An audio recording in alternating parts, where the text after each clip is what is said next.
Karena apapun juga usaha iblis supaya kita keluar dari panggilannya, dia akan panggilan Tuhan tetap akan dia kerjakan sedapat mungkin.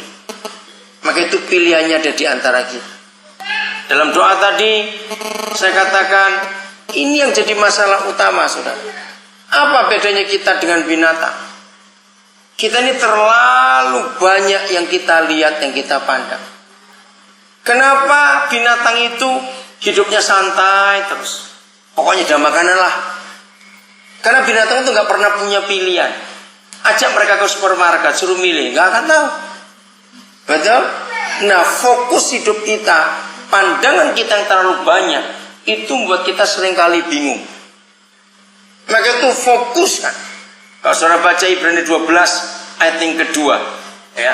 Bagaimana cara kita melakukan dan menang dalam perlombaan iman itu? Baca mulai 1. Bagaimana caranya dalam perlombaan iman yang hebat itu? Maka ayat 2 menyatakan cuma ada satu cara. Catat itu lagi Salih. Hanya ada satu cara. Mata yang terus menerus dan tetap tertuju kepada Yesus Tuhan kita. Katakan amin.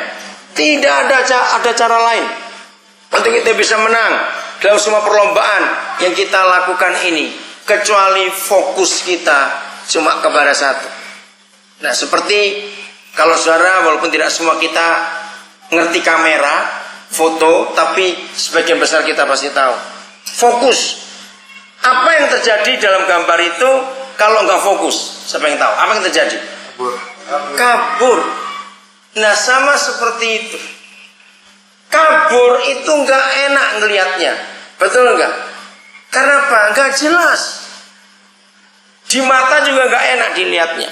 Sama, panggilan kita bisa kabur, nggak jelas ke depan, karena fokusnya terlalu banyak.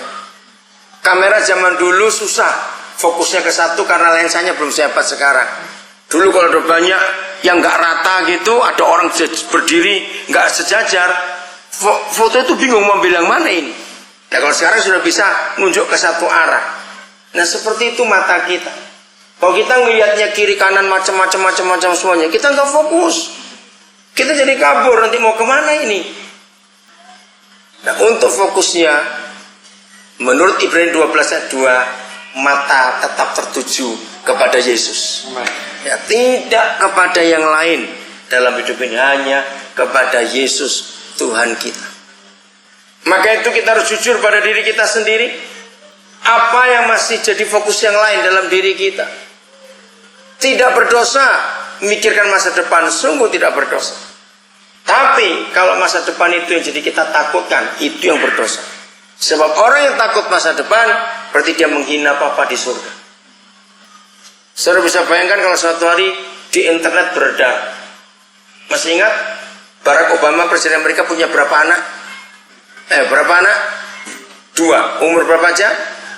Masih kecil-kecil, di bawah 10 tahun semuanya. Nah, bayangkan kalau suatu hari dunia dikagetkan, salah satu anaknya Presiden Amerika Serikat itu nulis tulisan di internet, siapa bisa tolong aku belum makan. Itu kan kurang ajar sekali itu. Betul tidak, saudara? Nah, seperti itu kalau kita takut masa depan, kita menghina Bapa kita di surga. Nah, seringkali takut masa depan ini yang jadi landasan utama iblis masuk dan datang dalam kehidupan kita untuk mengacaukan semua panggilan itu. Akhirnya kita nggak fokus, akhirnya jadi kabur pandangan kita ke depan.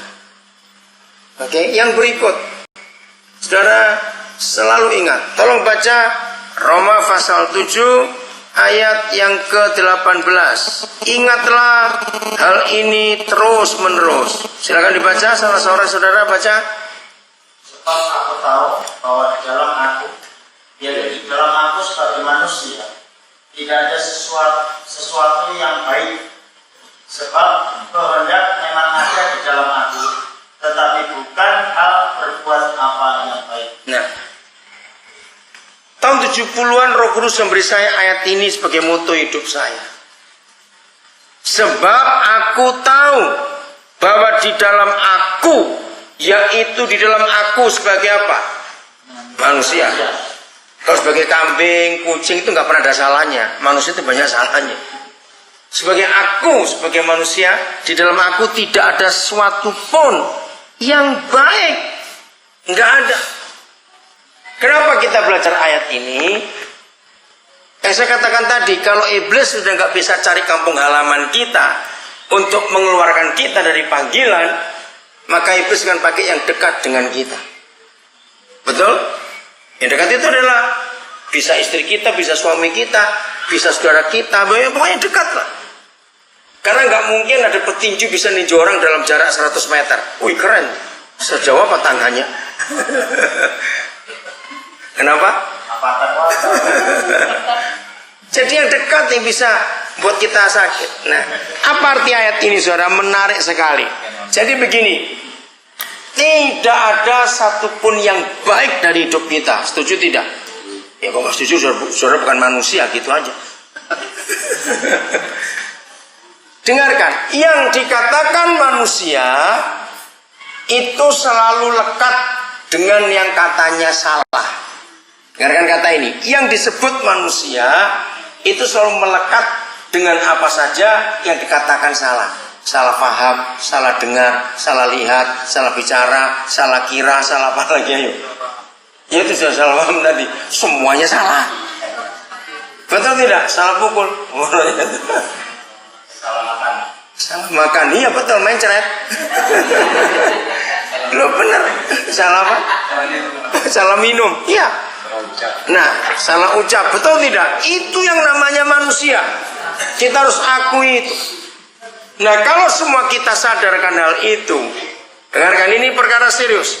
Kalau kita semuanya sadar akan hal itu, ngapain kita mempersoalkan kalau ada orang salah pada kita? Ayo amin atau aman, cepat jawab atau bertobat. Yang mana? Atau bertobat. Loh betul lah, dengarkan kata ini baik-baik. Betapa kurang ajarnya kita. Kalau ada orang yang salah kepada kita, kita ngurus. Untuk apa? Seperti kita nggak pernah salah saja. Dalam Markus 7 pun dikatakan begitu, ayat 21 sampai 23. Yang dari dalam kita itu nggak ada yang baik, semuanya yang kotor. Betul nggak? Yang dari dalam. Nah, ayo kita buktikan. Maaf, jangan ada yang tersinggung kalau saya ngomong ini. Saudara, di hidup kita, di tubuh kita ini ada jutaan lubang, yaitu paling banyak lubang pori-pori. Betul tidak? Jutaan, nggak tahu berapa banyak. Memang nggak ada yang pernah ngitung sampai hari ini. Baik lubang besar maupun lubang kecil dalam tubuh kita. Ada yang keluar duit? Lu cepat jawab ini. Ada yang mengeluarkan duit? Coba. Ngerti kata ini, Sir? Itulah manusia. Kita nggak usah bilang, apa? Ya keluar semua kotoran. Iya, nah. Kita nggak usah bilang 2 hari nggak keramas. Sehari aja pagi keramas, sore enggak. Itu garuk itu di kulit kepala. Keluar apa itu? Keluar duit enak dari situ. Dari mata kita keluar apa? Dari hidung, dari mulut, dari kuping. Keluar apa? Lubang bagian bawah lebih kurang ajar lagi, keluar apa itu?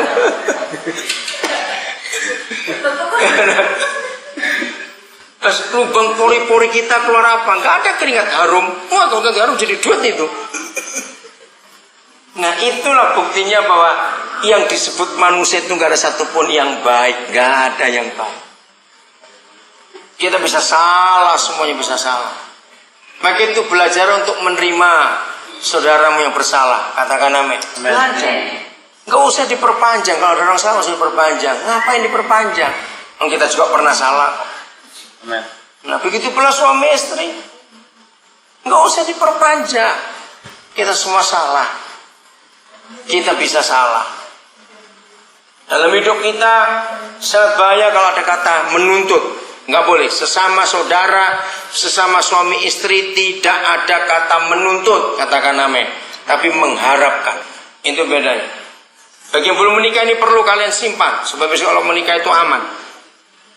Masalah terbesar dalam pernikahan adalah saling menuntut. Istri nuntut suami, kenapa kamu gak ngerti aku? Lebih kamu ngerti, kamu gak pernah ngomong, suruh ngerti. Kau suruh jadi dukun, nebak-nebak begitu.